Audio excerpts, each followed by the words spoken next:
Climb aboard the gamble train for Railroad Tycoon on Amigos, episode 360. Hey, throw it at me right away, okay? I got that.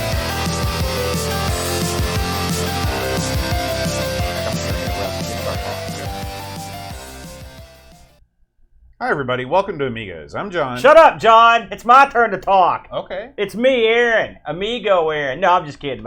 Listen, everybody. Our good buddy Boat just celebrated a birthday. Yay! Tell them how old you are, Boat. I'm 41. Oh, 41 years listen, old. It's so nice that you lie to the people, but I wanted to give you a little goodie, Boat, because we love you. Oh, man. And this Look is at this. I didn't do a half job with this. Then I kind of guessed at your age here. I don't know if I can get that on camera. Here it is. This is Boat's age. That looks like 58. I was close. Listen. It's not that bad. So I want you to blow out your candle here, Boat. Is this one of those trick candles? Listen, I don't want to put your health in jeopardy with some kind of trick candle, Boat. But I wanted to give you a little birthday treat there, Boat. All right. You don't have to eat that now, but Well, give it a good blow, Boat. Do what you do best. Hey! Thank you. Happy Thank birthday. you very much. Now I eat thought it you'd all, forgotten. Boat. I will just eat kidding. it as soon as we finish the show I got today. this for you at Point Pleasant when we were out there, and I man. never gave it to you. So here's a little birthday goodie as well. Look at this. It's a rolled piece of parchment. Yeah. It's a rolled piece of parchment. It's just a little something. I just saw it up there. I think I mentioned it. It's a little bit. Yeah, a look little at that. Beatles Sid sitting there Bernstein nice. presents the Beatles. Also, this is at Shea. This is 1965, I think. It was the first time that Shea Stadium had ever been sold out by a pop group. Yeah, because the Mets weren't going to do it. No. They were horrible, Boat. Yeah. So, yeah, I know you're a big Beatles Thank guy. you, I just man. saw it up I will there. put this on the Well, really, wall it's of to wonder. commemorate our trip down to Mothman City there. So there you go. Now, listen, before we actually start the show proper, tell everyone what it's like to hit the big 5.8. Well, it's funny because I went to the band room yesterday. Yeah, I'll set this over there. And the kids all came in, and some of them said happy birthday. Some of them had no idea. But I told them ahead of time. I was like, listen, it's my birthday, because I was angling. I'm always angling, Yeah, I understand. And so I gave at the end of the rehearsal, I was like, all right, let's have a party, because I didn't have a party. So I said, have a party with the kids, Yeah. And so I used all of the remaining Boat Fest soda. Yeah. I trucked all that in, and I gave the kids soda, and it's funny because when you're a kid, when you're in middle school, a lot of these kids, their parents don't give them pop, Yeah. And so when they get pop, Is that really true? Oh yeah, yeah.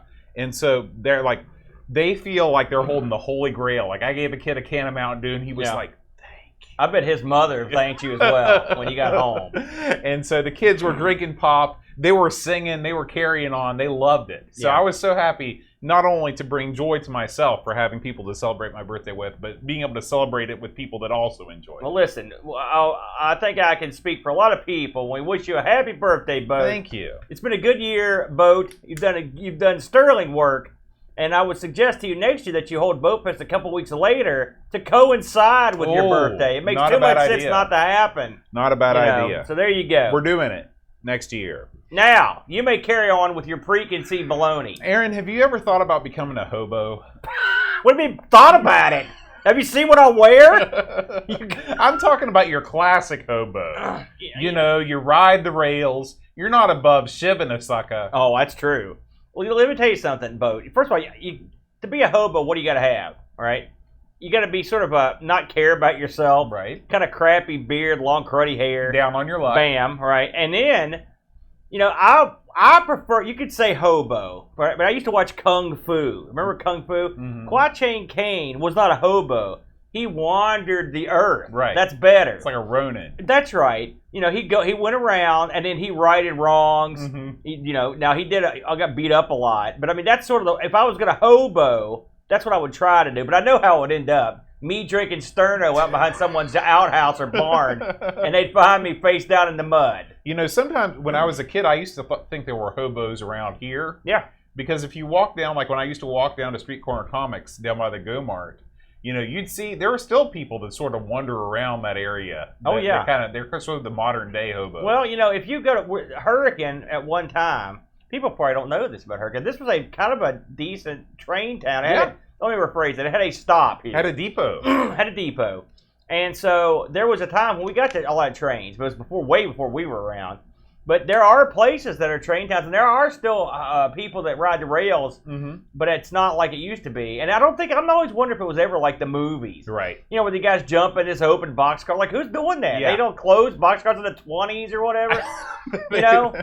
So I often wonder about that. But there's a romantic side of it. How many movies have involved guys riding the rail? Exactly. And there's something appealing about going to bed. You know, you're going to sleep in your freight car, and you open up the door in the morning, you're in a brand new place. Yeah. Remember the Frosty the Snowman cartoon? They hobo in there. Remember they go all the way to the North Pole. That's right. That's right. That's a horrible idea.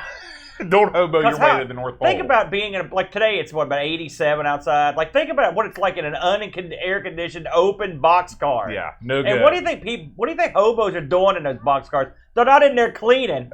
I can tell you that. Tell you what they're doing. They're doing their business. That's right. And there's no TP. There's no nothing. Nope. So there's not a lot of hobos that make it to the ripe age of 58. I can tell you that. Now, because the only thing I always think about with a hobo is you have the stick with the kerchief tied around all your belongings. The hobo bag. That's right. Did you ever construct your own hobo bag I have. as a child? As a kid, I did. But you ever wonder what they put in the bag? What's so important that a hobo has to carry it around at all times? I don't know. I assume that's where the hooch is. Yeah. You know, but you think we'd keep that in the old breast pocket. Because, you know, the funny about hobos of the yesteryear were better dressers than the sharpest dressers. That's very true. They were dandyish. They always had a jacket and it's a just vest. Their suit was dirty. Right. But a polka dot shirt seemed to... And ties, too. A real ugly tie. You know, but yeah, hobos. Now, what would a hobo today wear? I would say pajamas, I guess. Pajama pants, you know, for sure. And fake Burberry cap. Flip-flops. What are those horrible, the Crocs? Yep. That's it. That seems like a safety hazard on a train. You're running to jump on a train. It's just like you get that thing caught on spike. You're not going to want to run in Crocs. That's no good. That'd be a fitting death for a hobo. This Freight Car Jones had his Croc caught on a railroad spike and was ran over by a boxcar. We'll miss him. You know, and all of his fiddles. Yeah. You know. Well, what game are we playing? Keep all this in mind as we talk about today's game. That's what they're taking with them, eh? But first, here we got to talk about this week's Amiga news. You're killing me with nonsensical baloney, brother. I'm telling you.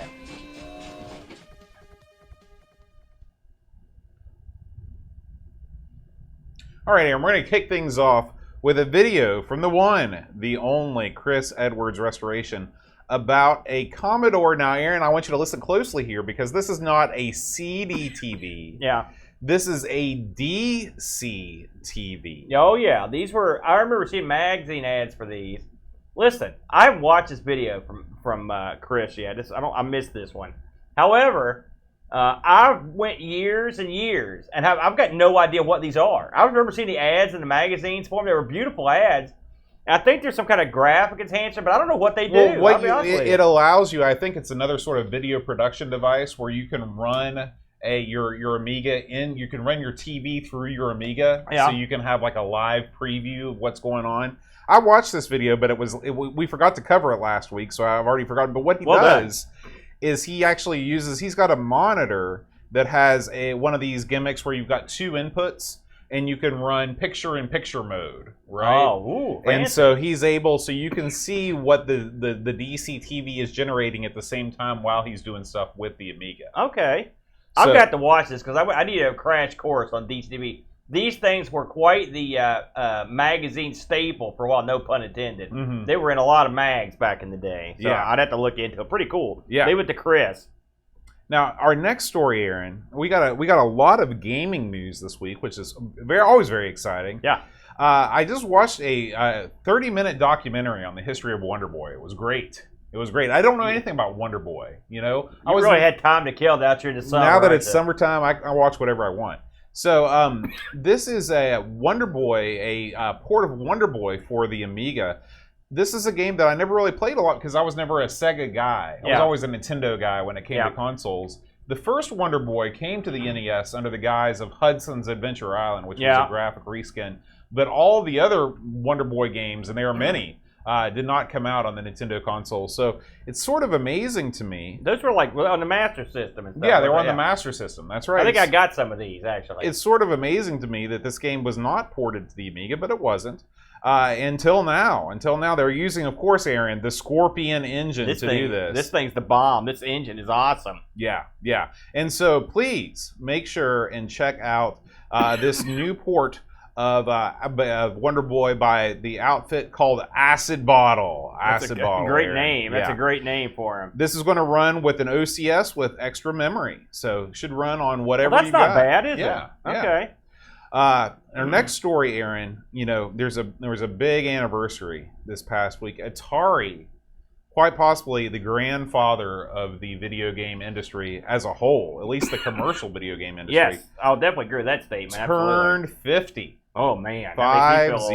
That's right. So they are celebrating by putting out a whole bunch of Pong games. Okay, you got Pong 50 for the Amiga. Oh man. Okay. I do like a little Pong. Yeah. I'm not gonna lie to you. And this looks pretty good. It looks pretty good. Pong 50 is getting a re-release. There's a new version of that. There's also a game called Space Pong for the Amiga. Pong. Yeah. And so 2 different Pongs? Yeah, 2 different Pongs. There's also a Pong clone just called Pong Clone for the C64. But we're focused on the Amiga releases today, and I will say both of these look pretty good. They look like Pong. Yeah, I mean Space Pong looks a little nutty. But it's got that sort of RF effect where it looks like you're playing through a TV where the reception is not so good. Space Pong, the guy's working the net. Yeah, that's for sure. Yeah. I'm going to talk about Pong for a minute because I'm that old. All right.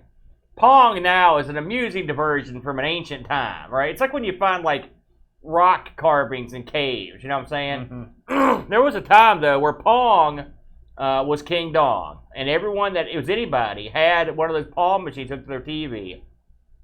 Some of them had special guns.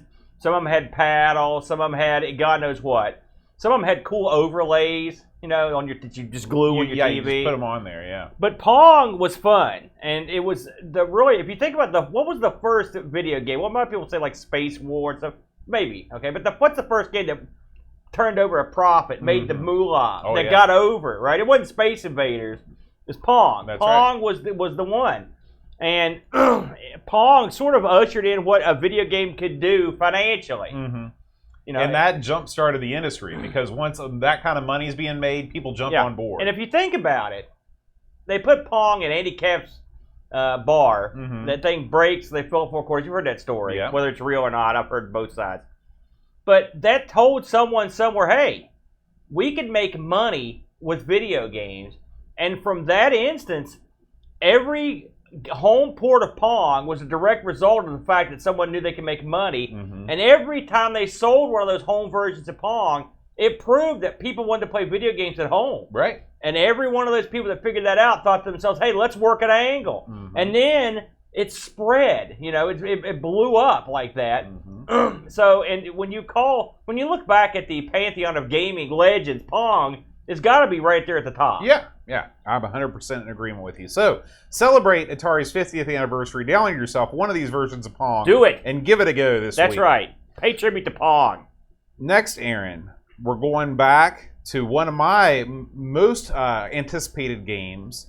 I think this may be coming out sooner rather than later. Creeping Me Out Hex Night.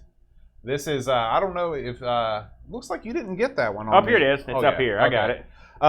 So this is... this is a weird name. Yeah, it's a weird name. It's not a name that I would have chosen, but this looks pretty cool. This is a weapons test. The first weapon that he shows looks decidedly not great. It's like a little thing that just kind of dribbles out of your gun. But then he shows a whole bunch of other guns. At first I thought this was going to be an Addams Family-like game, but this is really more of a turrican, run and gun type. Can you aim the gun? I don't think you can. I think that it just fires in front of you, but you got the spreader, and you can also jump and fire at the same time. The backgrounds look nice. Yeah. It's got the crazy planar scrolling that you make fun of. Mm-hmm. It's got that going for it. But hey, how close is this to being from coming out, Bo? Well, Indie Retro News has been covering this for probably about a year so far, and it looks to be like they've got the mechanics of the game working pretty well. I think maybe it's just a level design thing, putting some finishing touches, tightening up the graphics on level 7, and they'll be ready to go. But I'm really looking forward to this one because, like I said, I love the varied environments. I love the varied enemies, and it looks like you've got quite an extensive deal of weaponry to choose from as well. I like the fact it showed the dude open the door and walk through, which is I like that. Yeah, little touches like that mean a lot. It looks good. I think this might be a lot of fun. You know, we're gonna have a lot of cool new stuff to play. We're seeing all this stuff coming out. I can't wait, but yeah, it's gonna be great. We'll fire it up on the Amiga Mini. Stuff like that. This must be what it was like back in the day when the Amiga was dying and video game magazines just like waiting like this, just waiting to get hold of stuff. We're like, yeah, we got something. That's right. That's right. Now, Aaron, our next video, we go back to our friend Chris Edwards. He is he's got some footage here of zip and jazz drives for the Amiga. Man. Now, if you would have asked me before I watched this video, was the zip or jazz drive compatible with the Amiga, I would have given you a resounding no. Oh, you would have been wrong. I would have been wrong because they were. They have SCSI compatibility among other things. Listen, I had a jazz drive back in the day and a zip drive, and used them on my. I didn't use them on the Amiga. I used them on the PC. And they were at the time they were quite nice. You know, I had a SideQuest drive, 44 gig or 44. Listen to me, 44 meg removable hard drive. I had one of those to an external. Bought it off the Chud, by the way. And that was a great step up from using backup tapes. I can tell you. So now the Chud stuck with backup tapes for longer, right? Well, no, because I bought this from him, so he moved up he'd already faster moved than me. on. Yeah, he was making more money than I was at the time. But yeah, a lot of people like these drives. When I bought my Plastic Fantastic, one of the requirements for it was it needed to have a zip drive. Yeah. Because I had a Macintosh formatted zip drive from college that I was dying to know what was on this thing. Yeah. Did you find out? It was an old bassoon manual that I Wow, made. that's a real letdown, isn't it, Boat? You know, there was a time, I'm sure some of the listeners and viewers can remember this, where you could go to any Goodwill or Salvation Army or a secondhand store, and you could get zip stuff by the metric ton. And now I don't see it that much. I see very rarely. Do I see any of it? And of course, at this point, so these discs are getting pretty old themselves. You know, the funny thing about these is like on the PC, I could see a use for them, but at the time on the Amiga, I didn't really have to store all that much stuff, and I didn't have a hard drive early on. Right. You know, and by the time I did get an Amiga with a hard drive, I was just basically until like stuff like WHD load and stuff came out. Unless you're doing like Doug, you do a lot of production stuff where you're really filling the thing up with pictures and stuff. Like, what are you going to put on it? Most games you couldn't play off of it. You couldn't play off the hard drive, you know, so there you go. But still a neat project from the Chris. That's right. Now, speaking of another neat project here, one of the heavy hitters on YouTube, Adrian's Digital Basement, published an Amiga video this week. Are you familiar with Adrian and his Digital Basement, Aaron? Yes, I am. Is that this one, the 1000? Yes, that's correct. So he has he's had an Amiga 1000 for a while now, and he's finally getting around to fixing the sound issues that it has. Look at the he's got the thing open to the world right there. Yeah. Right. So the thing that's kind of neat about this is that he goes, this is more than just, you know, your average hardware repair. What he's doing is he's testing traces through the hardware. He's looking at schematics. He's doing all kinds of nutty stuff. Yeah. That's when you break out the old multimeter, the O-scope. That's when I break out the old circular file. And just that's when you break out the box and send it to Canada. Yeah, that's right. Yeah. You send it right to Frank. But this is, I mean, listen, did I understand everything he was talking about in this video? No. But did I enjoy him throwing up diagrams and stuff on the screen and talking about it? Yes. I find the Amiga 1000 intimidating to work on. All right, and I'll tell you why. It's multi-layered in a weird way. It's the insides are. I don't like it. It's easy to screw up.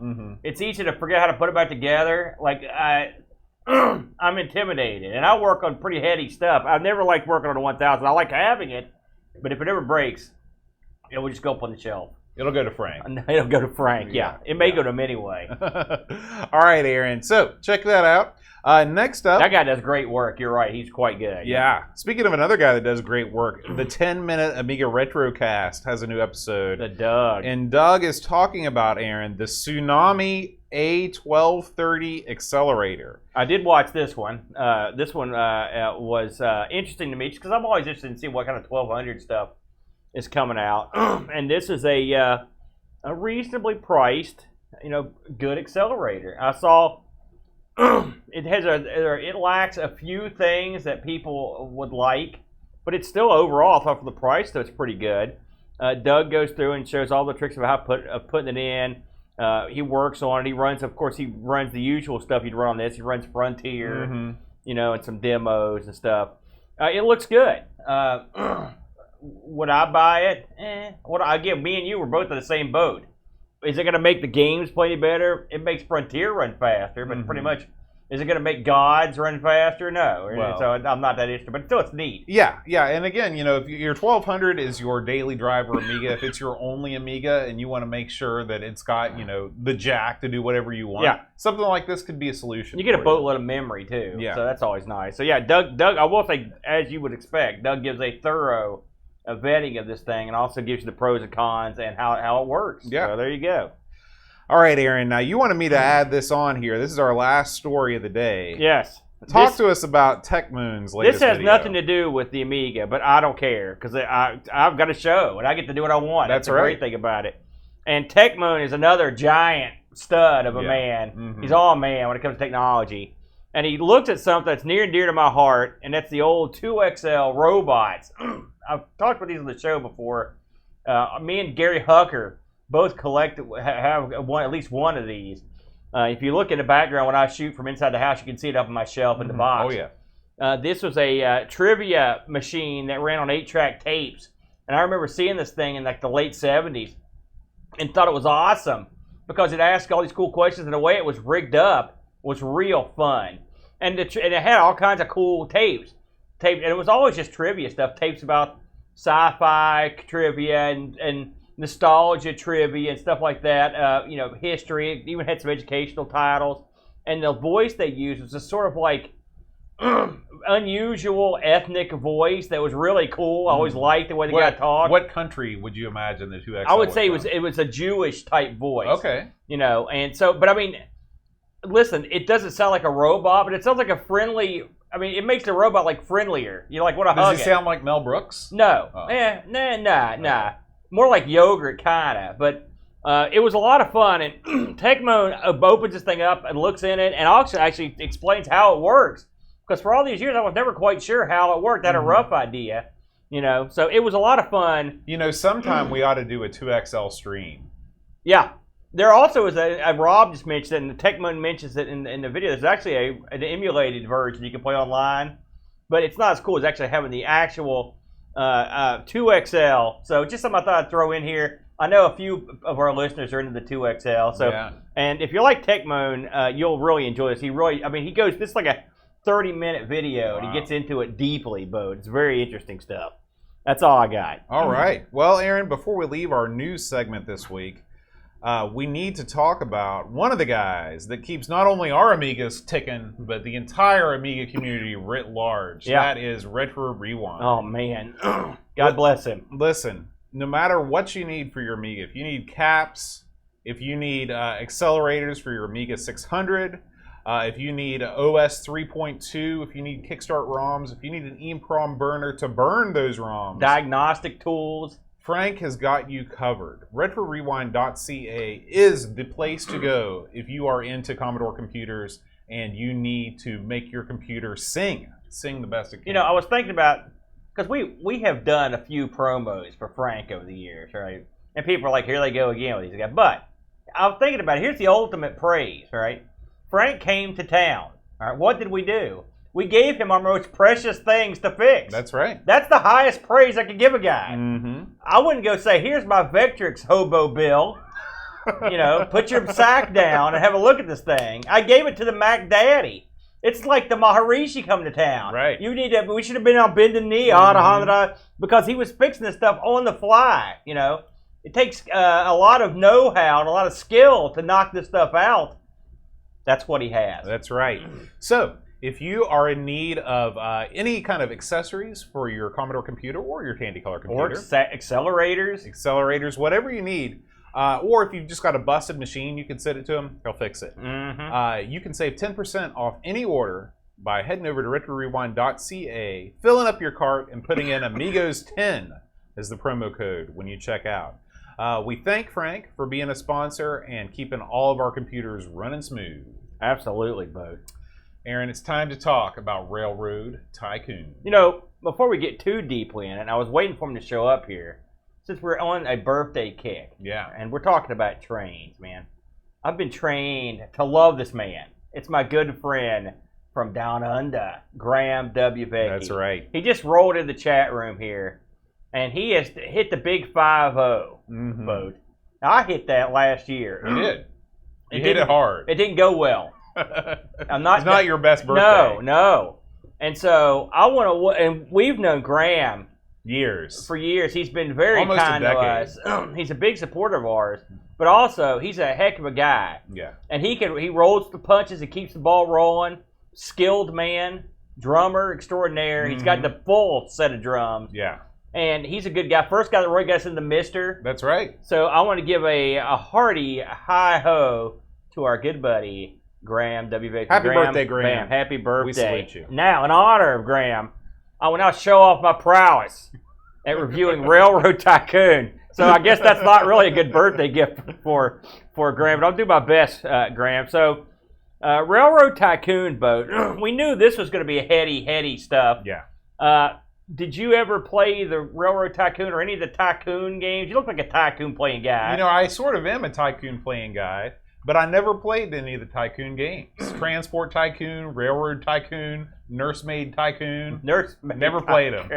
Something tells me you'd be good at that one. Probably. I've had a cup of coffee, as they say, and it's funny when I started playing this, I was like, wait a minute, I remember this game, which is good. Did I remember how to play it or be good at it? No. So chances are I'd had a cup of coffee with this.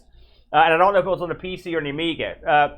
Nevertheless, Railroad Tycoon, or full title, Sid Meier's Railroad Tycoon. The year this came out on the Amiga, 91, 2 discs. They did a good job. It's amazing to me they fit all this stuff on these small amount of discs.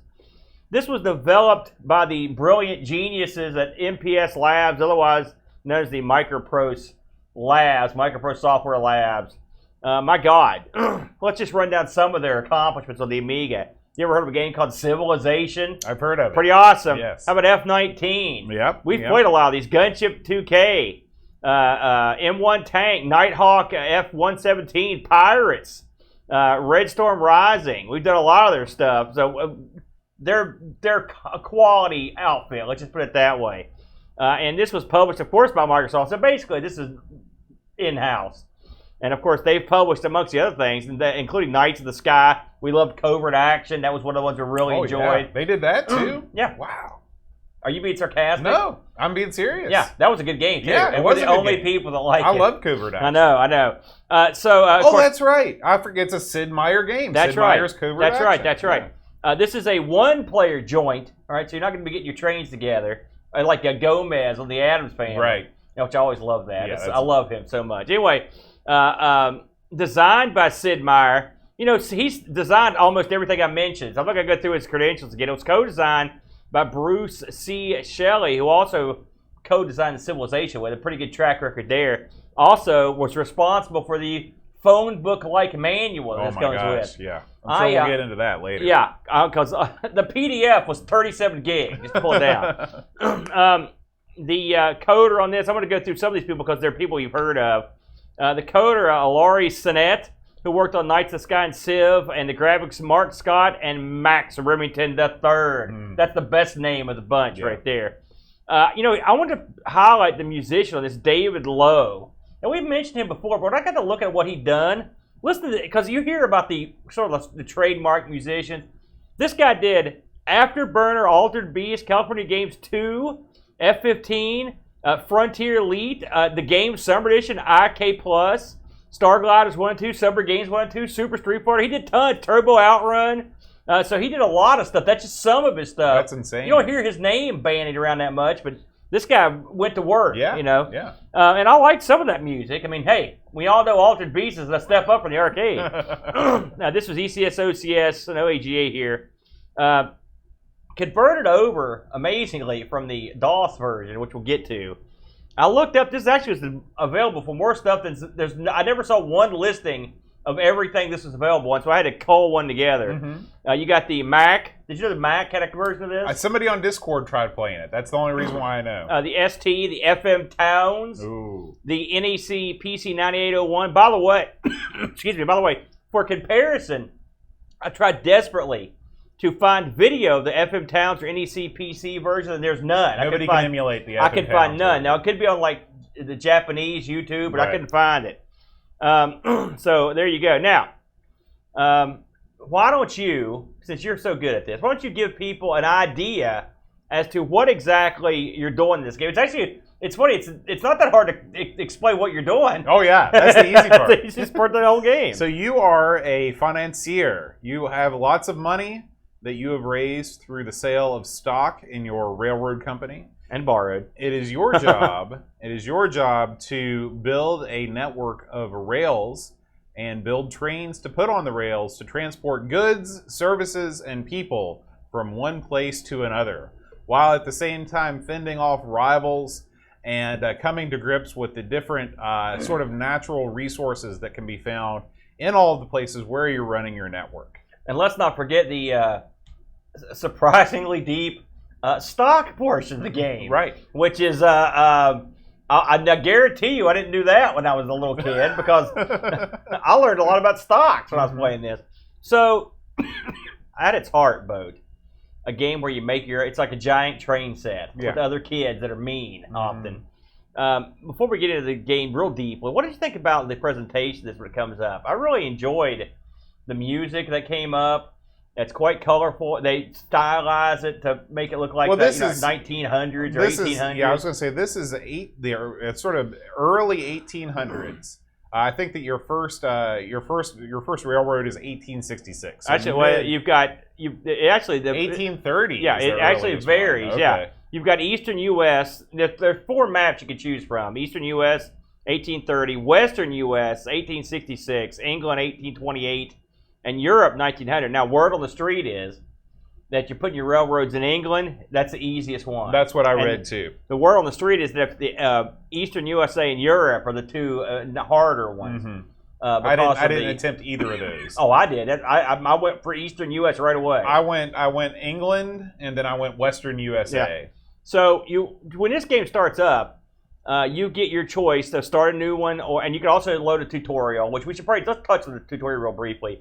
If you try to just load tutorial, you're just sitting there, and it loads up, and then you just sit there because without the manual, you're boned. Well, what the tutorial is it basically drops you in the middle of a game halfway through, and then you're supposed to refer to the manual to look at what's going on and glean information from that. Yeah. To call it a tutorial is suspect because it's that the game is not teaching you anything. I read the tutorial part of the manual. I mean, it's as long as you follow along with the manual, you do what they say. You get a rough idea for what you're doing, but I figured it out myself. Well, here's the thing. This is instead of doing that, what they should have done was created a tutorial that's like, here's how you lay the track. Yeah. Here's when you build a train, you got to make sure and do these things. Were games doing that back when this was out? Sure. I'm sure that there were. I mean, here's the thing.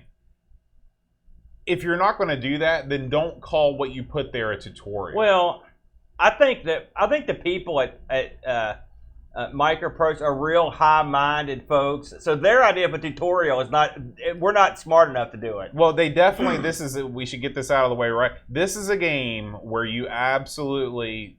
Well, you don't absolutely must have to read the manual, but you will have a much better experience if you read the manual. This is also one of remember when you were younger? Remember that? Because you just had a birthday, so it was like the other day. Yeah.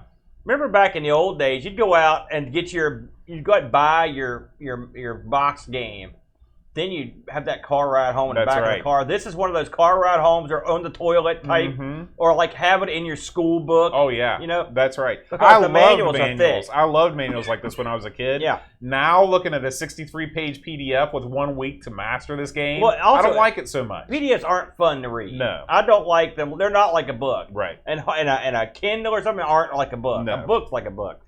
Anyway, we're old men. So once you pick your scenario and you pick where you're going to go, you then pick how difficult you're going to make it. It goes everywhere from investor up to tycoon, and difficulty, tycoon being the most difficult. Then you also pick how you want the AI to be. You can have it be friendly, you can have it be somewhere in the middle, you can have it be cutthroat, death machine.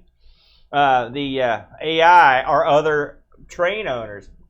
If you read the manual, all the people in the game are real, actual people that dabbled or highly played in the game of trains. Right. Talk about it. So there's, I think that I'm trying to think of who they are right now, but there are all these robber barons that you always hear about when you read about the 1800s in the United States. And what the game has done when you go into the manual is they actually give you a profile, a very in-depth profile, like a mini biography of each one of these barons. I love that, by the way. And so when you play against these guys, you can base your strategy over what you think they might do. Like one guy, he might be all about mining and natural resources. Another guy might be about speed and just trying to connect as many cities as possible. Yeah. And so you can use that to your advantage. It's really cool. Unlike Dr. J versus Larry Bird, where they say, we analyze their moves. Like in this game, they actually did analyze their moves. Although I have read smarter people than me say that they didn't think there was that much of a difference, but in the manual, it says what they are. Right. So, who knows? So, jumping ahead, because if we go through the minutiae of this game, this will be a 50-hour review. Yeah. So, you're confronted once you start the game with a big map of wherever you chose to play, okay? And you are lost. There's stuff at the top of the screen you don't know what to do. Well, this game is mouse-driven on the Amiga. The PC version gives you a choice, by the way. No, Can you imagine that? The Amiga version gives you a choice. Oh, it does. That's right. I forgot about it. Well, I would never play with just the keyboard. It's a big mistake. A lot of the problems that I had with this game is that they can't decide. This is right sort of on the, it's not really, but it kind of is right sort of on the edge when people with PCs started to have mice more, I guess. Yeah. Because when you choose to play with a keyboard and a mouse, you still have to use the keyboard for some stuff. And I will say, before we get into the game proper, let's go ahead and get into I hated the interface. Yeah. Okay? I hated moving around the map. I hated the way you get into the map. Now, you could say, okay, the game's old. And it is. And they had not refined the technique, but the technique they used in this stinks. Well, you use the right mouse button, the left mouse button, the num keys, the function keys. You're all over the place with this thing, and it was not easy to remember. And here's the thing: SimCity came out 2 years before this game, and it has a better interface. So you can't blame the interface just on being old. The interface is just not great. Yeah, I agree. So there, we've duly noted that. So with that much said, the interface has 5 menus that you pull down from the top. And each of these menus have certain listings. I'm not going to go through all these.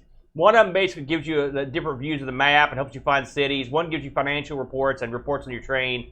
One gives you options to build various things. One gives you the ability to go and borrow money or buy stock. And then the game menu lets you control stuff like the game speed and news. So the first thing you need to do is try to decide where you want to put your train, okay?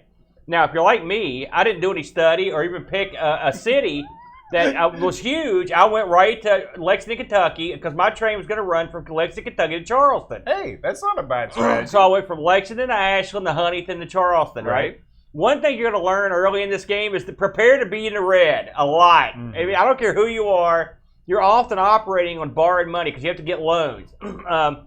And because everything costs money. And one thing I didn't realize till after I'd played my first game was that the reason England and the Great American West are so popular is because they have very few rivers and mountains.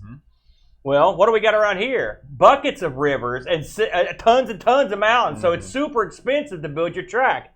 The game keeps track of how much it tells you. Here's how it's going to cost to lay this piece of track.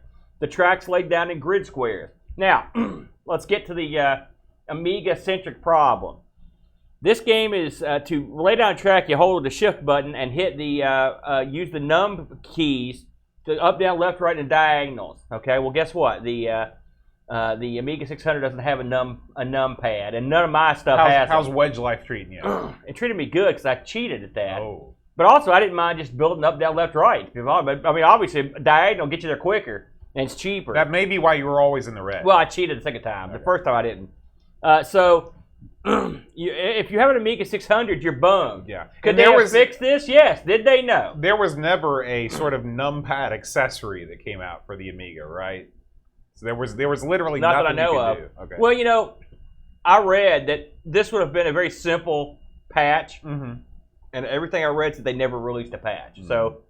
If you're playing this, I mean, if you've Here's the thing. If you've got mouse control, why are you not allowed to lay track with the freaking mouse? Or at least, why can't we just hit shift and click on the map? Yeah. I don't know is the answer. Because we didn't design the interface. Okay, Sid Meier is great at gaming, but interface is not so much. Not so much. He didn't do the interface. But anyway, he totally did. He told me he hated it. Don't play this on Amiga 600 or any emulated Amiga without a numpad that you can't change, okay? Anyway, once you find out where you want to build your train, you build your track. Okay, I'm going to use Lexington to Ashland as an example. And if you go across a river, you've got to build a bridge. If you go up a mountain, it's more expensive. Sometimes you go up hills that are so steep, it says, hey, this grade's really steep. Do you want to dig a tunnel? Nah, screw it. We'll take our chances. Well, that could come back to get you, as it did. And then you complete your track. And then what do you got to do? You got to put a train down. You get to make your train. And it gives you a list of trains that you can use. At first, not so many. As you go forward and upgrade your abilities, you can get better trains. Yeah, and from the beginning, you're choosing between, do you want to have a fast train that has, or do you want to have a slow train that can carry more weight? Right, and it gives you the axle, the wheels. The wheel. So it's your typical like 464 type terminology. Did you know that stuff? From Thomas.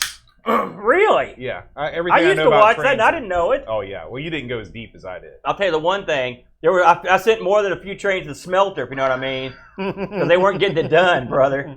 So once you've completed your track, you've built your bridges, you've done all that stuff, you put your train down, now you've got to decide what this train going to do. Well, then you go to a separate area where it lists all the different types of train cars you can have. Now, I want to talk about this because this is one of my favorite parts of the game. Yeah, that was fun. I like that. So you see the station that you've built, okay? Because you've got to build a station before you build a train. Then you see the train. When you buy the train, you see the train pull up from the left on the side of the screen, and it waits there. And it says, okay, what kind of car do you want to put on this thing? So say you want to build a mail train. So you click mail train. The mail train appears behind it, and then it waits. And then as you keep on adding trains, the train just keeps pulling further and further out of the station. And I thought that was a really cool way to see that. Of course, the more trains you add, your train's going to be slower. It's going to be slower. I learned that too. So especially going up and down to grades that are real nasty. Yeah. So early in the game, I had read that the strategy is, but I would share my strategy, you only want to stick to passengers and mail, because everybody likes those. Right. And then because some places don't want what you got, but everyone pretty much takes that. And so now you've got your train, you've got the track, you've got the crap on the train. It's time to send that thing down the line. Okay, now, depending on what you've got your time set at, it can take X amount of time for it to get there, depending on how long a stretch of train you got. Of course, we've built our train. What have we not talked about? Building the station. Okay, you get different choices for the station you want to build. And as you build the station, the ability to service the area around it grows larger. Right. So if you build a depot, you can only service basically a 1 square area around the depot. Yeah.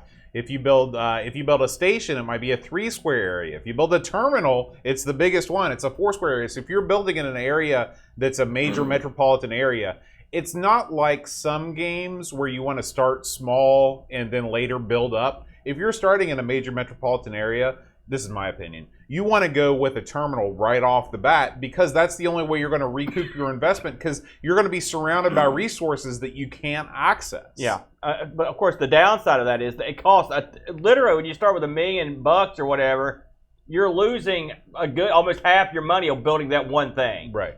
It's a gamble. And I'm sure there's a strategy behind it that I didn't know because what I ended up doing was going over to the action menu and heading down and borrowing money. What you can do is you can sell bonds basically, right. And when you do that, someone's lending you 500 G's with interest. Okay, that's how they do it. Usually 3 or 4% early on, and then you're playing with borrowed money, and you could borrow a lot of money, and you could also go broke real quick. And this is where the game can get sort of intimidating because you get to the point where you're trying to get these. You can build a couple tracks and have a couple trains, but this game is hurry up and wait a lot of times. You get all this stuff done, then you're just sort of waiting around for the trains to get there. You can sort of skip ahead, but I was always afraid to skip too fast. You know. Yeah. As an added bonus, and we haven't even talked about stuff like upgrading your facilities. You can install engine shops to build better trains. You can upgrade your stations. You can put in a hotel. Yeah. You can put in a restaurant. Yeah, post office, goods. Hold on, you can upgrade everything, but it all costs money. It's more, and then there's also a point where you upgrade everything to its maximum. So once you've done all that, and it's time to borrow money, once you've done that, there's another aspect of the game where there's keep in mind that you're playing with other railroad barons. They're active, and depending on what setting you've got, they can be nasty. Mm-hmm. You're buying and selling stock in your own company because remember, you're the president of your company, but you're not the owner. Right. Okay, you're the CEO, and so you've got to sort of. The strategies I read say that you need to sort of buy up some of your own stock to keep other people from doing a hostile takeover. What you want to do is, as you can afford it, you want to gradually start to take control over your company, so people don't pull the rug out from under you. Right. Because if your shareholders get a good price, they're going to sell the company and kick you out and leave you in the cold. Right. And I like that element. Mm-hmm. This game is a very simple, incredibly complex game. Because at the heart of it, when you put your rails down and build the cars, that part's fun and not that complicated. Building's quite easy, especially if you've got a numpad from any direction. And it tells you when you get there what the property is that you're going through, how much it's going to cost you to go through it. And usually you're just zipping along until you come to a river. Then it gives you stuff like, okay, what kind of bridge do you want to build? Depending on the area you're in, you may only be able to have two choices. They may not have steel bridges yet. You get to that area. There's little animations for that stuff if you want to watch now we come to one of the major points that's different between the PC version and the Amiga version. Because when you build a bridge in the PC version, you get this amazing animation. Right. I never saw that once in the Amiga version. It doesn't exist in the Amiga version. Oh, it's not there? I thought it was something I did. No, they took it out. Why would you take that out? Don't know. That was stupid. Yeah. I thought I had it turned off. I would say they probably were rushing the port out the door, and they figured this is something that we don't need to put in. What did you think? I guess we should, while we're talking about that, let's move down here to the port comparison for a second, because we both had a look at the PC version of this. How did you think the Amiga upgraded version? I mean, I guess upgraded. That should tell me that. It's kind of a bummer, but how do you think it fared? I mean, it's pretty similar. I mean, it's maps basically, but the graphical parts. I mean, the Amiga. It's not like they 91. They didn't exactly bust out the big sticks on these graphics on this, did they? Yeah, I mean, the games are very comparable. I want to say, I didn't play the DOS version, but I watched some people play it. I watched some Let's Plays. It seemed like there was more music in the DOS version.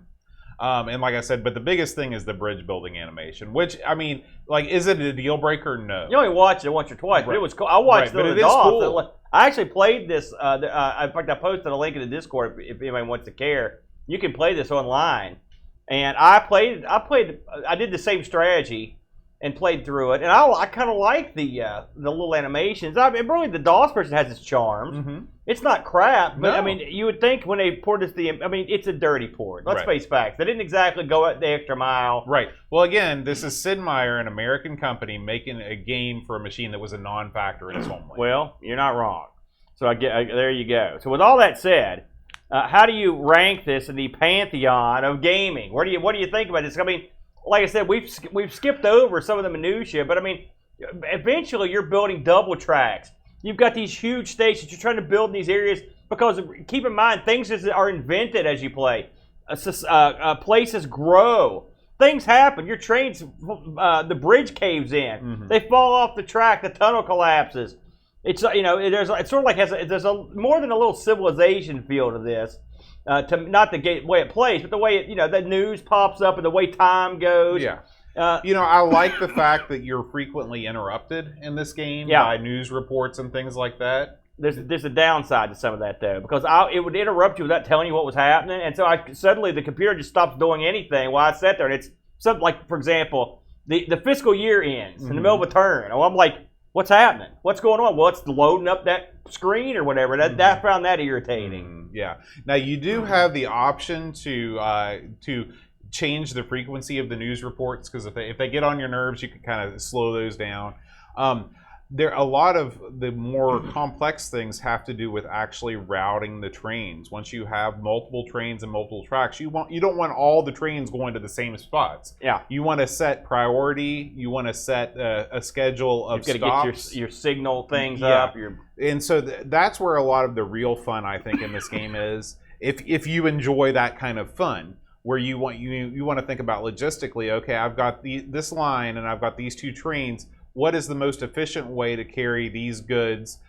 Should I build more smaller, faster trains or larger, longer trains? Do I need a mixture of all of them? You've got to think about all of those things while you're still thinking about expanding, while you're still fending off, the whole stock side of thing, where you don't want your company to be sold out from under you. And you're also against these other warring, robber barons who are out building tracks trying to do the same thing that you are. Yeah. If you try and build a station in the same station where there's already a track, it won't let you build a station. You basically just kind of go into the station that's already existing there. But that there's something called a rate war that you have to you're trying to set your price. So and there's a lot of that sort of thing in this game, and I don't think that it ever gets overwhelming in terms of the amount of information that they give you. But it is a lot to think about. It's a lot to think about, and I think that if you're really doing this game right, you're rarely going to want to run the game at turbo speed. Well, turbo also, amongst the things it does, is I think it turns off a lot of those messages. That's one of the things that make it turbo. Listen, this game is funny to me because it's incredibly deep. Okay, it really is. This is as deep as you want to go, and it doesn't seem that deep until you really say. I mean, if you read the manual, I'm sure it seems that deep. And I've glazed through it, but I wasn't going to read those 60-page manual. Well, can I interrupt you real quick? Yeah, please. I hate this manual. Well, there's a lot of fluff in the manual. Here's what I want.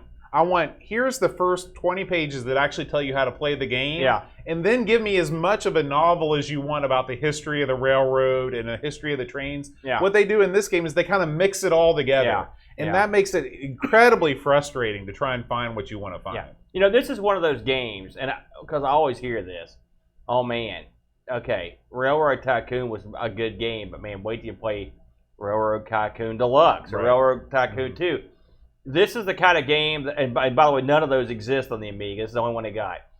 This is the kind of game that you absolutely want to play the newer versions, in my opinion, because I guarantee you, it's not because of the graphics, the sound. They can keep the whole game the same. They need to tweak the menu controls, tweak the ability to do stuff, because I like this game. I could even put up with all the incredible amounts of stuff I had to try to remember, but the interface drove me nuts. Trying to get around that map, man, I kept hitting the scroll wheel, and it doesn't do anything when I was using my one of other machines, because I was saving states left and right on this. And I was like, man, if this had scroll wheel support, you can just zoom in and out. That's what I want. It gives you the ability to go to type in the name of a town, and it'll take you to the town on the map. But I mean, depending on where your track is, you still got to go back and pick that track up. And you're going to have to click at the edge of the screen to click your way back over there. I will say it has a ton of towns. I'm talking in West Virginia alone. I saw Bluefield. I saw Wheeling. I saw Huntington, Charleston. I saw Morgantown. I saw Harper's Ferry in there. So it's got it's in West Virginia, and those are small towns. So I looked at the list of the towns it's got. It's got a ton of towns for each section. So that's cool, and it makes it more fun. That part of it was more fun for me. Because if I was a kid, I would not have played this the way that I did it. I would have done exactly what you did, where I'd be like, I'm going to build a train in the town that's closest to me. Yeah, I'm an immature idiot, so that's what I did. Well, no, that's awesome. And I like the fact you can name your corporation, you can name your trains. I like that part's fun. They almost got it. And so this is one game. I never thought I'd say this about a game like this. It's not my bag. I can see myself giving this a whirl a couple versions up the line where the interface is less. And we've played a few games on the Amiga, haven't we? And it's nobody's fault, sort of. That's just the way things were. Yeah. But right clicking and left clicking for weird, the menus, you right click on the menu, that's no good. Yeah. No good. And then the dragging stuff around, no good. Yeah. And so that really hurt it before I even got to building double railroads. And there's a big sheet of keyboard shortcuts to go along with all the mouse stuff. I don't need that. Right. If you're going to make a game mouse driven, make it mouse driven. Right. Well, they were serving two masters, weren't they? And so that's what happened. I looked this up on the old Lemon, our boys. A very popular game on Lemon Boat. We're talking 8.43. The magazines, this had lots of 80s and 90s in there. Only a couple of dud ratings. Amiga Power, it looks like it went back and retroactively gave it a 64. You got to love when they do that. Yeah. But I mean, high scores. The average magazine rating was 86%. Not bad. Yeah. And you can get this on eBay, complete in box. I saw plenty of these going for under $35. Wow. And if you're going to buy a game to put in your Amiga, this is the one, because you really want that manual. Right. You want the manual, that reference card, all that stuff. Yeah, so absolutely. We got some Discord reviews, Aaron. Right. Lord Soup writes, Sid Meier working his magic. A sublime gaming experience that the sequels never quite replicated. A must-play, 10 out of 10. Lobsterminator writes, one of the all-time greats. It has just enough depth and complexity to offer a lasting challenge, but still simple enough that the learning curve is not super steep. Only downside is that you need a numpad to play this, so A600 owners will have a hard time building tracks. Yeah. 10 out of 10. And finally, Jason Warrens writes, considering this was a game I nominated, I should provide a review. In my grand tradition of one-word reviews, I find Railroad Tycoon delicious. 9 out of 10. But I'm a big Sid Meier fan. Well, I mean, I am too. Listen, so are you. Mm-hmm. And this, first of all, this feels like a board game. Yeah. So much. Yeah. And eventually this became a board game. Oh, I'm not surprised. Yeah, and so, I'm not surprised. But I mean, you could say, and a lot of Sid Meier's games have that feeling, that way, and it's a good feeling. So we didn't get a lot of takers this week, did we, on this one? This might be a tough. It might be a little intimidating, these Tycoon games. I was incredibly intimidated. I'm not gonna lie to you. Well, shall we get a move on here, Boatster? Yeah, man. So, let's talk about what we did this week on the old channel. Okay. Right? We had some releases, Boat. In fact, you've been going crazy 8 bonkers, my friend, and doing a lot of interesting stuff, Boatster.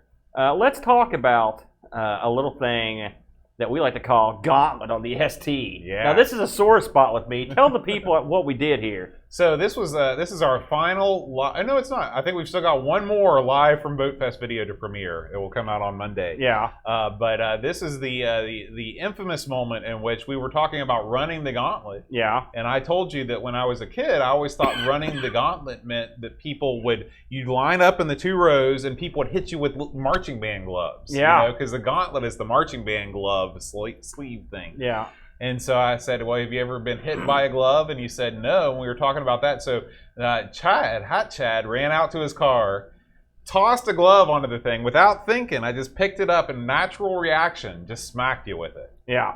That was not a band glove, was it? No, it was a very heavy glove. It was like a heavy work glove. Yeah. Is what it was. And you about knocked the taste out of my mouth. I think it had an iron tips on the fingers. So when you eat that cake right there, I want you to be thinking about you whacking me with that thing. Now, with all that said, we also went into a game at this Yeah, thing. we talked about Gauntlet.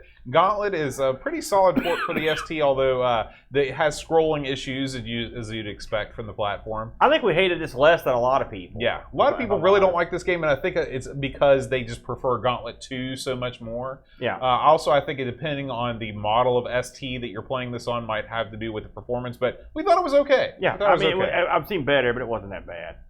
All right, Boat. Next on the dock, this is another beauty from you. Bob's Garden versus Mr. Do. Is this a new series you've got cooking here, Yeah, Boat? so this is something I'm doing called Attack of the Clones. So, the Amiga, obviously a great platform for arcade ports. And it got tons of them, but it didn't get everything. Yeah. It didn't get everything.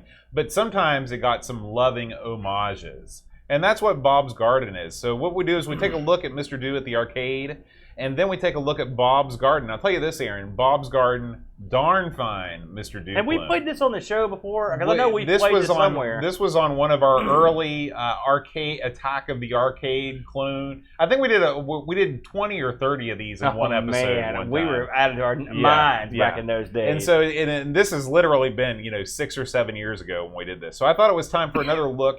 And to be honest with you, Bob's Garden, there's a lot of things that I preferred about Bob's Garden over Mr. Do, believe it or not. So check this out. Check out Bob's Garden, and I'll be releasing these every week on Tuesday. There will be either a new Attack of the Clones or a ranking of the Amiga platformer. So be on the lookout on the YouTube channel. Very good, Boaster. Well, boy, this is another yours. You've been a busy boy this week. I'm just going to let this one, you get into it here, Boat. So this coming week on the Coco Show, it's actually not going to premiere on YouTube until a month from now, but we're going to be recording it in a week and a day from now. Is Color Robot Battle. This is a programming game in which you sort of give your robot moves through a program, and you run the program against another robot, which you also program or your friend programs. Anyway, on YouTube there was not a whole lot of footage of this game at all. But there was no footage of the actual programming part. So what I did was I went through, and the manual provides you with several practice programs. So I typed those in and ran them, and you can watch the robots. To say that they battle is not entirely true, because they don't actually battle each other. They just sort of fire and approach each other and then run away. Can you shoot each other? Well, you program it's like Robo Rally. So you program the moves, but you don't know what the other robot's doing unless you're playing by yourself, in which you have to, because you have to program both robots. In all this footage, do we ever see a robot shoot and destroy another robot? No. So. That's why I put battle in quotation marks. I wonder why they don't have a lot of footage of this one. I remember literally loading this up as a kid. I was like, oh man. Color Robot Battle. Yes. And then I was confronted with that. I was like, okay, let's move on. Marble Maze. Yeah. So yeah, but still, hey, 35 people can't be wrong. And the numbers are swelling as we get closer. Speaking of swell, it's me and my good pal, the Brent, this week. And we take a look at a little machine I like to call the Sharp MZ 700. And I go between MZ and MZ without any thought. Well, you're multicultural. Feelings. That's one thing you could say. This was a fun one. Sharp MZ 700. Thank God for the Mister, which supported this this particular computer, and Brent just came over to my house and played his game and mine. Yeah, it's a shame that you weren't recording when he played on the Mister, because apparently he had the game to end all games. Well, he had the best game of the two of us. He got 2 levels up on me on Hunchy. We looked at 2 games, Hunchy, and Hunchy is a controlling nightmare, but then this is one of my favorites we've ever done. I'm not going to lie. This was Donkey Gorilla. This is the new standard in Donkey Kong. This is the new Yeti. Donkey Gorilla is, you got to remember, the Sharp has no graphics mode. Right. So all the games are basically using, sort of like Commodore characters, text block. ASCII. There's nothing better than the dancing and prancing Donkey Gorilla at the top of this game. And by the way, he looks like he's auditioning for Soul Train. This game plays great. Stunningly good. This is one of the best Donkey Kong clones I've seen on a home machine. Especially given its shortcomings. It's got its own special screen. Yeah, wow. Where Donkey Kong leaves his platform and he approaches. Yeah, and see, he's got his own gorilla style of ladder. It's a big, huge ladder. It's like the Big Show, the WWE, the ladder match. They have a special ladder for him. So it's got all of the regular Donkey Kong mazes, plus it also adds its own maze. I mean, look at this. It's got its own... Think about doing the conveyor belt scene in characters. I mean, look at that. It's incredible if they can even this pull it is off. The kind of thing, we always talk about transcodes and how I hate them. And I'll tell you, this is why I don't like transcodes, because I would much rather see somebody ingeniously recreate a Donkey Kong level with ASCII characters, even though it doesn't look anything like real Donkey Kong. To me, it's just more interesting to look at that and to admire the genius that Watch Donkey move. Look at that. I love that. He just sashays right over. Yeah, he climbs the ladder. The cinematics are in there. Dude. Eat it, Atari version. Listen, if you have... don't listen to me. Go to your nearest YouTube and check this out, or check it out in the show. That's the Sharp MZ700 on ARG Presents this week. We had a lot of fun with this one, Boat. Let's head over to the Amiga stream team. We're getting a lot more action here now because we've got more contributors than we've had in the past. I don't know if did we cover the Tandy Color Computer recap that 48K did. I'll just pitch it again. Let's pitch it again, man. We've got 48K RAM on board now, and this is a stream where he recapped the Color Computer 3. I hate to have lost this because that's a handy thing to have video footage of. Of course, we've also got a contributor, our good buddy Happy at Happy Coding, home cooking, and Happy's showing you how to do stuff on your ZX. Complicated crap. It makes programming that robot look like nothing, like setting your alarm clock. Yeah. Listen, if you want to get a bite-sized lesson on coding from a true genius, I'm not just saying that because he put me in games, but he's also a smart man. Please check out the Happy Coding lectures here as he goes through these. Sometimes he even has guests on these things too, Bo. He even said he might have me on one time. Oh man, I'd love to see you. Listen, I would be. What would I do when I was on there? Well, you know, last time during ICC, I actually gave Happy Coding some tips on programming. Oh, did you? Remember that? Yeah, and by the way, Curtis is impressed. So there you go. Now, I did watch this one. I caught the end of it. I was late, but I made it to the party. This is our good buddy, the Flaxter, Rob O'Hara. And this week on the Sprite Castle Plays, it's Marble Madness boat. We both love Marble Madness, don't we? Yes. You know, it's funny. They played many different varieties of Marble Madness, but could not get the Amiga one to work. Really? Yeah. Huh. So, I don't know. Yeah, maybe they didn't want to walk on outside the street. Of Maybe course, that didn't stop me from playing Commodore games this week. But, yeah, this was a great show. Flack played all the Marble Madnesses. Then he even loaded up the newest one that just got the code release for it. Believe it or not, this is the first time I'd actually got to sit down and watch somebody play this. What do you think? I can see why they didn't release it, if I'm honest, because it definitely was not a good environment for I don't like Marble I don't like the cartoony touches involved in it, if I'm honest, but it was still neat to play. I'll still play it. Oh, yeah. You know, it looked weird to me. Here he is playing. This is some of the higher levels of, here he is trying to run the Amiga version. But anyway, it's good stuff. I'm telling you, I can't stress this enough. Flack is an entertaining cat. Yes. It doesn't really matter what he's playing. Just tune in for the game. Stay for the hilarity. It's always good stuff. I should mention that Sprite Castle featured this game this past week's Marble Madness from the C64. And I don't know if we mentioned that you don't know Flack was about destroying media a couple weeks ago. It was also an interesting episode. I love that episode. Yeah, very good. I've also used the magnet now and again. But last but not least, I watched this one live when it was first released. This is another 48K RAM joint. You cannot get enough of the VIC-20. Boy, I turned the corner on the VIC. You used to not be a fan. I was not. And a TI, too, both of them. And so this is just what you think it is. He loads up some VIC stuff and gives it a go.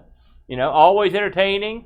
And, of course, this is another guy. Like, it doesn't really matter what he's doing. He's always entertaining and thoughtful. He lays down the good vibes. He's a cool customer. Yeah, he does it all. He does hardware stuff, playing games, demos, good variety. I wish I could just lean back and be a cool guy. Well, I'm just too jumpy to do it. You are. You know, I try, but no one's buying it, are they? I don't know. There you go. The only time you sold it was when you wore that wig. You mean the 70s episode? Yeah. That was pretty good. That's all we got, Bode. All right. Well, Aaron, you know, before we get to the end of the show, we should talk about a little thing we like to call Amigathon. Oh, man. It's coming. So, if you had to guess how many years we've done Amigathon for, what would you guess? Oh, 6? Yeah, you're right. This is Amigathon year 6. There you go. Year 6. This is the year, Aaron, where we will have turned the corner on $20,000 raised for the Children's Miracle Network. Really? How far do we have to go to get that? Less than $100. Oh, thank God. Yeah. Oh, because that was too much pressure. Yeah. Wow, how much? Yeah, $20,000. Holy smokes. $20K. Really? Yeah. Last week in the mail, I got a challenge coin. They sent me a challenge coin from Extra Life. Yeah. We'd raised $10,000. So I meant to bring that to you tonight. I forgot. Can you believe that, Boat? We've got some very generous listeners and viewers. We do. We do. And all we had to do was, for 12 to 24 hours, sit around like idiots, and the money comes rolling in. Yeah. It could be pity money, now I think about it, but still, we'll take it. We're already doing pretty well. I think that we've already raised about $600 just before we've only just begun. That's how I like to do it. That way the pressure's off when you actually just go to get it. Because really, you're sitting around playing games for 12 hours. That's right. You're not buying it. So, on Saturday, July 30th, starting at, I think we're going to kick this thing off, I can't even remember. 8 or 9. 8 or 9, something around there. We're going to go 12 solid hours. The first 4 hours will be at Amigos Studios. The remaining 8 hours will be here at Amigos Studios East. Oh, man, that's right. With the Brent and perhaps a mystery special guest. Yeah, the last 4 hours, I don't know yet. 9 a.m. to 9 p.m. There you go. Thank you, Lower Third. It's written right there, ironically. Yeah. So, good, because I get to sleep in a little bit there. It should be fun we're doing this as the throwback, rollback, retro rewind year where we just get back to what brought us to the dance boat, playing some good old-fashioned Amiga games. That's right. Should be fun. I'm actually looking forward to it. Retro Rewind also points out that out of the generosity of his heart, their hearts up there in Canada, they will be matching the first $1,000 donated. Oh. So as soon as we tick over $1,000 donated, boom, we're getting another grand. Really? Right there. Jeez, thank you. Thank you, RetroRewind.ca. We appreciate that. That's awful kind of. Absolutely. Frank's a very charitable fellow. So if you would like to donate right now, you can go on over to bit.ly/Amigathon 2022 and kick in, help some sick kids, and keep the Amiga dream alive. Yeah. Now, thank everyone. Thank you. And listen, one last thing, and I want to mention this especially this year. Times are tough in a lot of places. If you can't chip in, don't feel bad. If you only chip in a little bit, don't feel bad. It's tough, and I've been down there. You've been there too, Bo. Absolutely. Where you're down to your robbing Peter to pay Paul. We don't want anybody to get any sort of like pressure or think that this is something that you got to do. It is what it is. If you can't do it, that's the way it goes. And if you can do it, we appreciate it. So, Aaron, before we move on, do you have anything cooking tonight that we should know about? I think I do have something cooking, Bo. I think I'm going to steal a page out of the Fraudsters book. And actually, I'm stealing a page out of my own book. A few years ago. Is that possible? Oh, yeah. Because a few years ago when we were doing this show, I had this cunning series in my mind. I was going to be going through the Amiga's release schedule year by year. Oh, yes. I remember this. And we did the first 2 or 3 years. Mm-hmm. And you didn't seem too keen on it. I gave up. So I'm bringing it back, brother. Tonight, I'm going to play everything that was released. Even all the text adventure games? Everything I can get hold of. We're going to at least have a go at. I'm going to get on Lemon and go over year. We're going to do it year by year. Okay. And we're going to, now, listen, I can't guarantee we're going to know what we're doing or enjoy what we're doing, but we're going to give it a shot. It probably will be, there's so little in the early, so it may be an 85 to 86 tonight. You can probably get 2 years in. All I know is the Archon's in there. That's after that, who knows? So I think that's how we're going to play it tonight, Bo, on the Friday night disaster stream. That'll be at 8:30. Back at 8:30 tonight. So then no suspense. You're going right into it. Going right into it tonight. We'll bring back suspense after Amigathon. Okay. I'm too busy to get one prepped. That sounds good. All right, Aaron. Well, it's time to move forward to the end part of the show where we talk about the Patreon Song Challenge from last week. Man, last week's was rough. So last week I did a medley of songs from the hit Broadway musical West Side Story. Yeah, one of them tipped it off for me, but it was tough sledding. As far as I can remember, I did. I started out with America, then the stirring ballad Somewhere. Then I finished it off with the prologue, or sometimes it's known as Cool. So not that week, it wasn't. That is, and we want to thank Barkbit, Pixels of Dawn, Jigglebox, Mitsuyama, who nailed them all. Mitsuyama got all three. And Packbilly. I knew Pack was going to be in there. I can't believe that people figured that out. Yeah, well. I thought you were having a fit. I was going to call 911. Have you seen the musical? They kind of look that way, too. Well, that's true. Dancing around. They do dance rather spastically. Yeah. So we want to...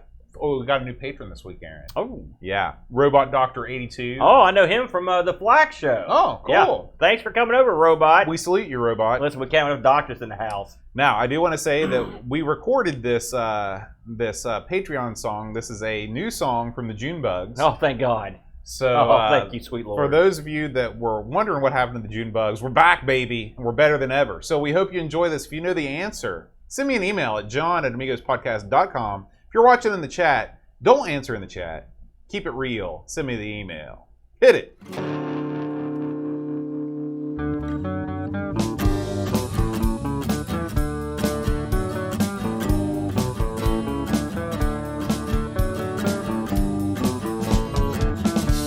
Billy, Rob McDavid, Howard Price, Jazz Dog, Daniel, James Miller, R-Typer, Bumface, Boo Hands, Chris, Edwards, Petzel, Alarm, Albert, Kemp, we like what we like, Mr. Chip, Peter Price, Herman, V. Wonder, Lee Chesum, Mark Richardson, David Hearn, Ram OK, David Terrace, Drew Carlos, Matthew Mobius, the Phantom Man. Pasta Fiend, David Z, George Rosansky, The Amiga Show.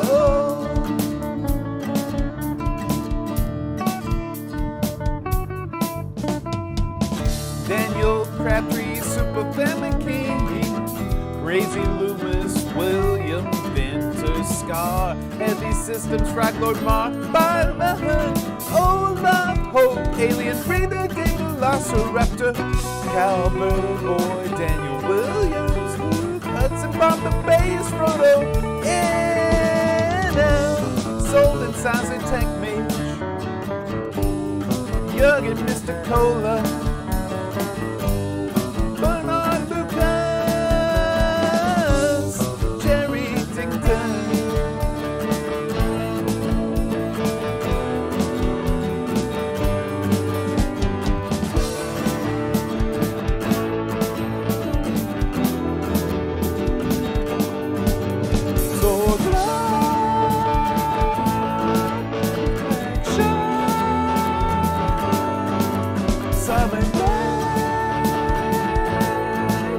Captain Crispy,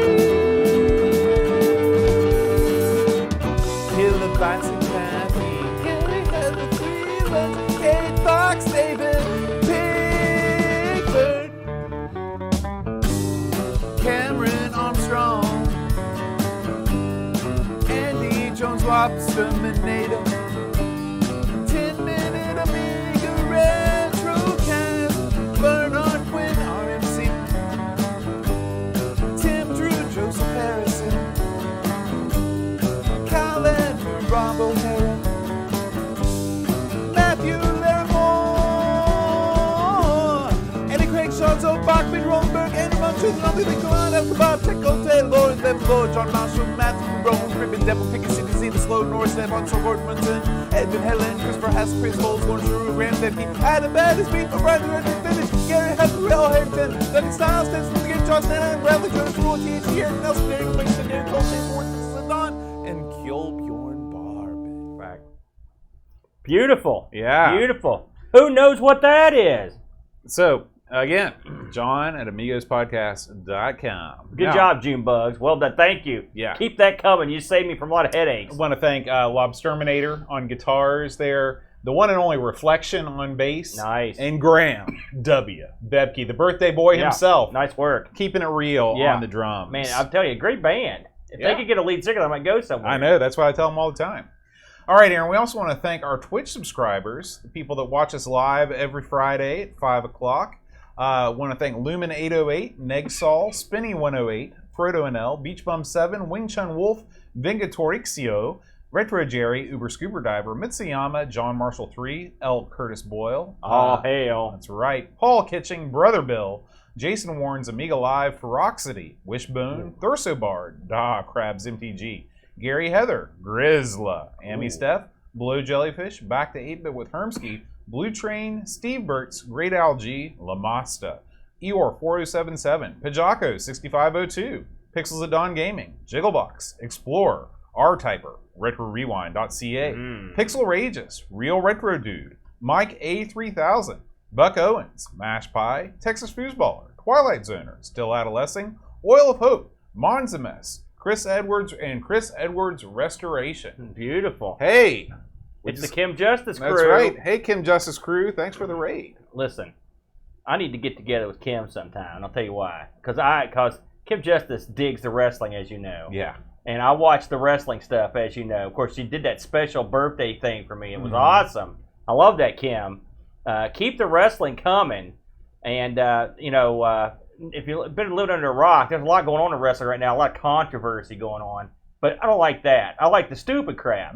Example, just the other night, this girl turned evil. She was a skater girl. Really? She's going to clock the good girl with her skateboard. She lifts the board high in the air, and just as she brings it down, it breaks in half because it's a gimmicked board. Oh! So she's got nothing. She hits her with nothing. That's what keeps me coming back. Did the other girl sell it? You got that right. Oh, that's great. You got that right. She sold it because you got to. You got to. Because this is what happens when you put your remedial, low-end wrestlers on national TV, live, and you give them balsa wood skateboards, you know? It was great. They've had weird zombies on there. They've had the guys that get killed in the swamp. They've had a dude set on fire. You know, that's the kind of garbage that keeps me coming back. I love it when the guy lit his boot on fire and then he got hurt. Yes, and I'm going here for a reason, because for all the fans that just came in of Kim Justice, we also listen. No one does the documentaries like Kim Justice. She just released a new one. But we are going to be broadcasting pro wrestling live. We're going to be calling all the action at the BGW Arena tomorrow night. That's Saturday, July 16th. Bell time, I believe, is 7:30. 7 p.m. Oh, 7 p.m. It's going to be myself, the Southern Dandy, John Buttercar Shaw, and Professor Wrestling, Tim the Hoser Leg. We'll be calling all the action. The main event will feature Alan Five Angels, who just was in AEW and has also just appeared in Impact. So if you're a wrestling fan, we're talking 3 hours of free pro wrestling. Come over to our Twitch channel. You're watching it right now. What do you got to lose? It's going to be funny. It'll be wacky. It'll be all the stuff you get from good old-fashioned Southern fried wrestling. I can't wait, Bo. It's going to be great. It's going to be great. You know, the card is stacked.